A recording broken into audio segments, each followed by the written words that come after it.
The opinions expressed here do not necessarily reflect those of Cape's Cafe, whose owners are anarcho-nihilists who worship a snake god. But seriously, these opinions are only those of the host, Dan Umphin. This week is the inauguration of Donald Trump as President of the United States of America. To some, he's a hero. To some, a villain. A supervillain, even. So I figured that this week I would also take a look at different times supervillains have ended up in a higher office. Did it turn out bad? Yeah, it ended up pretty fucking bad.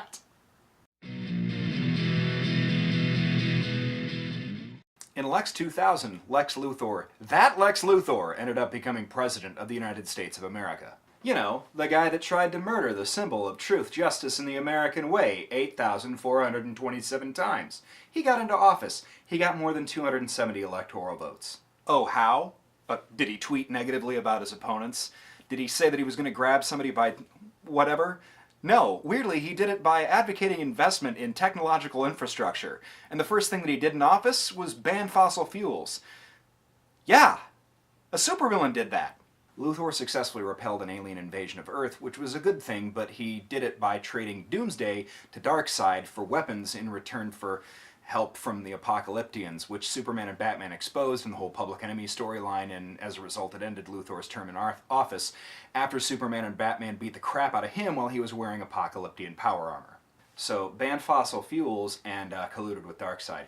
Trump appointed the CEO of Exxon to be Secretary of State, and although he didn't directly collude with them, and maybe it isn't Darkseid, but he definitely benefited from interference by a Russian despot. In Doom 2099, a time-lost man who claims to be the original Dr. Doom took the presidency of the United States by force and started fighting a war against the corporatocracy that controlled America at the time. He fought Pixel Corporation and Alchemax, which marketed harmful and tremendously toxic addictive substances to people for profit. Oh, he also recreated S.H.I.E.L.D., ended human trafficking, and appointed the X-Men 2099 to be the top law enforcement agents in the country. Donald Trump has appointed more corporate CEOs to his cabinet than any other president in history. He's vowed to deregulate the oil and gas industry. He's going to push DAPL, which he has a major financial stake in, or at least did, and his family stands to benefit from it. He's already given a break to Big Pharma by the Senate vote to repeal the Affordable Care Act. His top law enforcement official, Alabama Senator Jeff Beauregard Sessions III, who was once denied a federal judgeship for being a racist. Graydon Creed ran for President of the United States in Marvel Comics under the bigoted anti-mutant platform and nearly won, although the fact that, well, Creed, you might remember, means that his dad is Sabretooth and his mom is Mystique. Yeah, they're both mutants. He almost won the election, but was stopped because Mystique, his mother, assassinated him because he had murdered her former lover Destiny. But then he was revived by a techno-organic virus, but he didn't end up becoming a zombie president, which would have been real cool. Donald Trump actually ran on a platform of anti-Muslim and anti-immigrant sentiment, and he vowed to register all Muslims in the United States, which is something that only supervillains have ever done! In 2080's Judge Dredd, the cursed Earth is a burnout husk of irradiated wasteland with almost no unmutated human life, and it's all because of one man, President Robert L. Booth. In 2070, after forcing the US military to pillage every other country's natural resources for fossil fuels, President Booth launched a nuclear war that he was very positive that the United States could survive.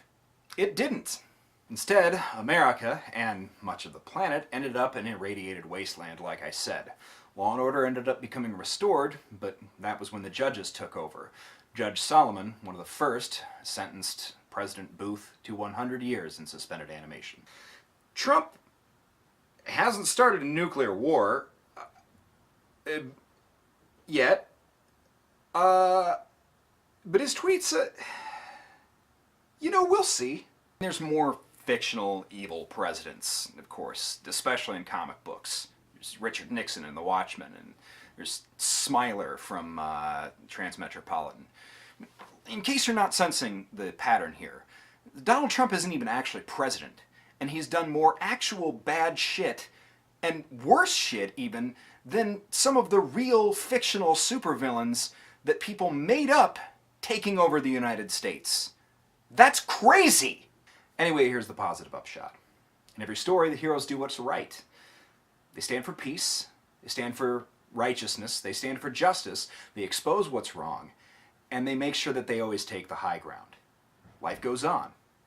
Life will always go on.